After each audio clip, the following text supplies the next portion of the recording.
ప్రపంచ ప్రఖ్యాతిగాంచిన పవిత్ర పుణ్యక్షేత్రం, హిందువులకు ఆరాధ్య దైవమైనటువంటి తిరుమల శ్రీవారి సన్నిధిలో కానీ, తిరుమల శ్రీవారికి ఆలయానికి సంబంధించినటువంటి విషయాలలో కానీ ఏదన్నా తెలిసో తెలియకో పొరపాట్లు జరిగితే ఖచ్చితంగా తిరుమల శ్రీవారికి నిజమైన భక్తులు ఎవరైతే టీటీడీ ఉన్నతాధికారులు ఉన్నారో, చైర్మన్ గారు ఉన్నారో వాళ్ళ దృష్టికి తీసుకెళ్ళి ఆ సమస్యని పరిష్కరించేందుకు చొరవ చూపాలని చెప్పని నేను విజ్ఞప్తి చేస్తున్నా.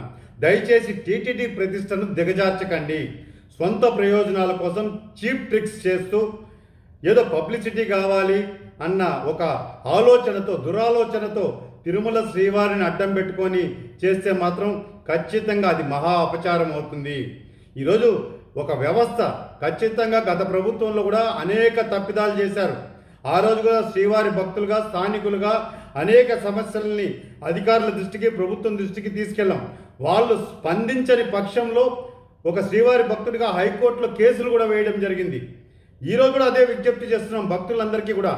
ఎవరైతే భక్తులు స్వామివారి మీద అపార నమ్మకంతో, విశ్వాసంతో ఉంటారో వాళ్ళకి తిరుమల తిరుపతి దేవస్థానంలో ఏదైనా తప్పులు జరిగాయి అన్న సమాచారం వస్తే ఖచ్చితంగా మీరు టీటీడీ ఈఓ గారికి, అడిషనల్ ఈఓ గారికి, చైర్మన్ గారికి మెయిల్స్ ద్వారా తెలియజేయండి. అదేవిధంగా వాళ్ళు కానీ స్పందించకపోతే ఖచ్చితంగా న్యాయస్థానం ఉంది. న్యాయస్థానంలో అధికార బలంతో, అహంకారంతో తప్పించుకోవచ్చేమో కానీ వెంకటేశ్వర స్వామి కోర్టులో ఏ పార్టీ రాజకీయ నాయకులు కానీ, ఏ అధికారులు కానీ తప్పించుకోలేరు అన్న విషయాన్ని ప్రతి ఒక్కరూ గుర్తుపెట్టుకోండి.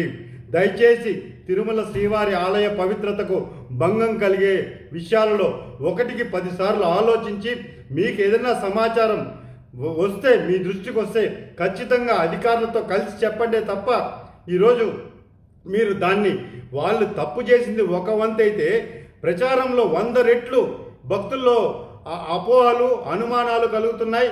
భక్తుల మనోభావాలు గాయపడుతున్నాయండి. కాబట్టి దయచేసి శ్రీవారి భక్తులందరికీ కూడా విజ్ఞప్తి చేస్తున్నా, ఎవ్వరు కూడా ఏదైనా సమాచారం తెలిస్తే ఖచ్చితంగా టీటీడీ అధికారుల దృష్టికి తీసుకెళ్తే వాళ్ళు సమస్యలు పరిష్కరించేదానికే పనిచేస్తున్నామని చెప్తున్నారు. కాబట్టి ఖచ్చితంగా ఆ కోణంలో శ్రీవారి భక్తులంతా కూడా ఆలోచించి తిరుమల శ్రీవారి ఆలయ పవిత్రతను కాపాడాలని చెప్పని నేను ఒక శ్రీవారి భక్తుడిగా విజ్ఞప్తి చేస్తున్నానండి.